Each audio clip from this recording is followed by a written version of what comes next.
এটা মিঠা হাঁহিৰ সৈতে আজিৰ ভিডিঅ'টো আৰম্ভ কৰোঁ আহক। লগতে চেনেলটোক ছাবস্ক্ৰাইব কৰিব, বেল আইকনটো প্ৰেছ কৰি দিব।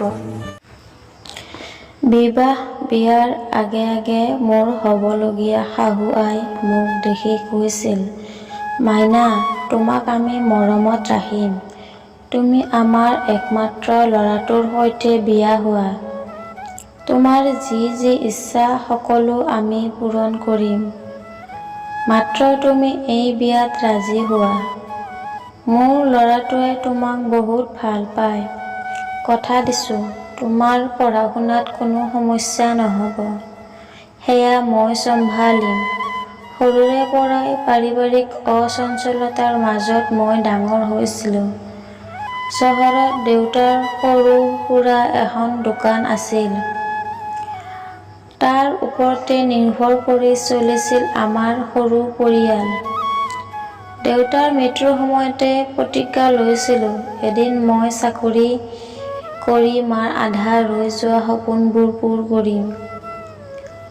মোৰোতো সৰু ভনী দুজনীও আছে। কিন্তু ফজৰুলৰ মাকৰ কথাত আজি পুনৰ ভৰসা পালোঁ। লগতে কাষৰ জ্যেষ্ঠ মানুহবোৰেও জোৰ দিবলৈ ধৰিলে। ল'ৰাজনৰ ভৱিষ্যত আছে। ভাল ল'ৰা।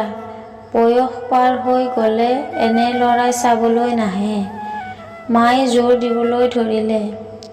এই সকলোবোৰ পিছত নতুনকৈ সপোন দেখিবলৈ আৰম্ভ কৰিলোঁ। ঠিক আছে, তোমাৰ সুখৰ বাবেই বিয়া হ'ম।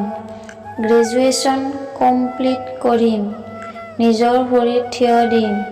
পৰিবাৰৰ দায়িত্ব ল'ম। বাছ ৰাজি হৈ গ'লো। মাৰ বিয়াতো কোনো এক ৰকমত ক্ৰুটি ৰখা নহ'ল। খুব ধুম-ধাম কৰি মোৰ বিয়া সম্পন্ন হ'ল। বিয়াৰ আগে আগে মোক যি গহনা দিয়াৰ কথা আছিল সেয়াও সকলো দিছে। দামী দামী শাৰী, কছমেটিক সকলো। বিয়াৰ ৰাতি ফজৰুলে মোক জনালে তাৰ ভালপোৱাৰ কথা। মোৰ প্ৰতি তাৰ আবেগ অনুভূতিৰ কথা। তেওঁৰ মা যিদিনা প্ৰথমবাৰ আমাৰ ঘৰলৈ আহিছিল, সেইদিনাই জানিছিলোঁ ফজৰুলে মোক পচন্দ কৰে। দুমাহ ধৰি তেওঁ কাষৰ ঘৰৰ ছোৱালীজনী নায়েমাৰ সৈতে ছাৰ এজনৰ তাত BA-ৰ ইংৰাজী টিউচন কৰিছিলোঁ। সেইদিনা তাৰ মাকৰ মুখত কথাটো শুনি কিছু অবাক হৈছিলোঁ। কিন্তু সুখী হোৱা নাছিলোঁ যদিও ফজৰুলৰ এজন অপচন্দ কৰিব পৰা বিধৰ ল'ৰা নহয়। কিয়নো সৰুৰ পৰাই মোৰ সপোন আছিল আগতে আত্মনিৰ্ভৰশীল হোৱা, তাৰ পিছত বিয়া হোৱা। হয়তো এয়া প্ৰতিজনী ছোৱালীৰে সপোন। বিয়াৰ কিছুদিন পিছত মন কৰিলোঁ মোৰ প্ৰতি ফজৰুলৰ আৰু ফজৰুলৰ মাকৰ বহুত কেয়াৰ। আদৰৰ কোনো কম হ'বলৈ দিয়া নাই। মোৰ শাহুৱাই মোক ৰান্ধনীঘৰৰ পিনে যাবলৈও নিদিয়ে। পঢ়া-শুনা কৰাৰ বহু সময় পালোঁ মই। তাৰে এখন কলেজত গ্ৰেজুৱেশ্যনৰ বাবে BA ফাৰ্ষ্ট চেমত আকৌ নামভৰ্তি হ'লোঁ। সুযোগ পালেই পঢ়িবলৈ বহোঁ। ৰাতি ফজৰুল ঘৰ আহিলে পঢ়াৰ আৰু কোনো সুযোগ নাথাকে। শাহুমায়ে মোক পঢ়া টেবুলৰ পৰা উঠাই তাৰ ৰুমলৈ পঠিয়ায়। কয়, গিৰিয়েক বাহিৰৰ পৰা ঘৰ আহিলে তেওঁৰ কাষে কাষে থাকিব লাগে। ময়ো পঢ়াৰ টেবুলৰ পৰা চুপচাপ উঠি তেওঁৰ ৰুমলৈ যাওঁ। এদিন ফজৰুলে মোক ক'লে, তোমাক কথা এটা ক'ব খোজোঁ। মই শুনিবলৈ ব্যাকুল হৈ পৰিলোঁ। তেওঁ প্ৰথমে খুব স্পীড বোধ কৰিছিল। কিন্তু সময় পিছলৈ নৰ্মেল হৈ গ'লে। মাৰ খুব মন গৈছে নাতি-নাতিনীৰ মুখ দেখাৰ। অসুস্থ মানুহ, কেতিয়াবা কি হয় ক'ব নোৱাৰি। তেওঁৰ কথাবোৰ শুনি মই অবাক হৈ পৰিছিলোঁ। মোৰ পঢ়া-শুনা?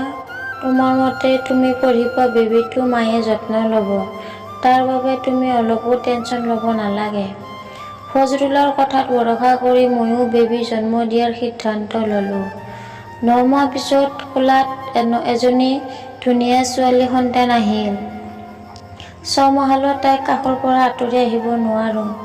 মোৰ চকুত আঁতৰ হ'লে বেবীটোৱে কান্দি উঠে। এই 6 মাহ বাহিৰৰ পৃথিৱী মোৰ পঢ়া-শুনাৰ সৈতে সম্পৰ্ক একেবাৰে বিচ্ছিন্ন হৈ গৈছিল। বেবীটো আৰু অলপ ডাঙৰ হ'লে হয়তো কিবা এটা সম্ভাৱনা থাকিব, হয়তো নাথাকিবও পাৰে। শাহুৱাৰ কাষত বেবীটো ৰাখি মই আকৌ কলেজ যাবলৈ আৰম্ভ কৰিলোঁ। পঢ়া-শুনাত আকৌ মনোনিৱেশ কৰিবলৈ ধৰিলোঁ।